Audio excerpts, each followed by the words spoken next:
ఎవరంటే మహర్షి డికే కార్వే. ఇదే మహర్షి డికే కార్వే యొక్క గొప్పతనం 1916లో భారతదేశంలో తొలి మహిళా యూనివర్సిటీని ఏర్పాటు చేయించిండు.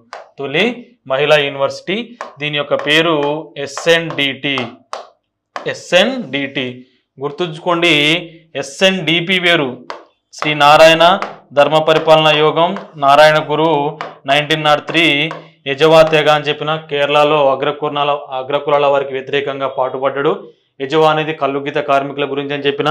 ఇదే నారాయణ గురు మానవాళికి ఒకే జాతి, ఒకే మతం, ఒకే దేవుడు అంటాడని చెప్పిన. అది ఆయన ఎస్ఎన్డిపి, అది 1903 కేరళ యజవా తెగ నారాయణ గురు లేదా నాను హసన్. ఇక్కడ ఎస్ఎన్డిటి అనేది భారతదేశంలో తొలి మహిళా యూనివర్సిటీ యొక్క పేరు. శ్రీమతి నాతీబాయి దామోదర్ థాక్రే విశ్వవిద్యాలయం. శ్రీమతి నాతీబాయి దామోదర్ థాక్రే విశ్వవిద్యాలయం అనేది దీని యొక్క పూర్తి పేరు. దీన్ని 1916లో ఏర్పాటు చేసిండు. ఇది భారతదేశంలో తొలి మహిళా యూనివర్సిటీ. ఇదే విధంగా 1955లో పద్మ విభూషణ్ అని గుర్తుంచుకోవాలి.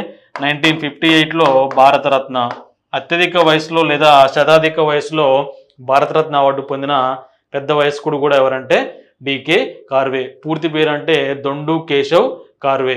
గొప్ప విద్యావేత్త మరియు సంఘ సంస్కర్త. ఇది డికే కార్వేకున్న గొప్పతనం, ఆయనకు సంబంధించిన ఇన్ఫర్మేషన్. మెయిన్గా మహిళా యూనివర్సిటీ గుర్తుంచుకోవాలి. అదేవిధంగా 1893లో వితంతు మండలిని ఏర్పాటు చేసిండు.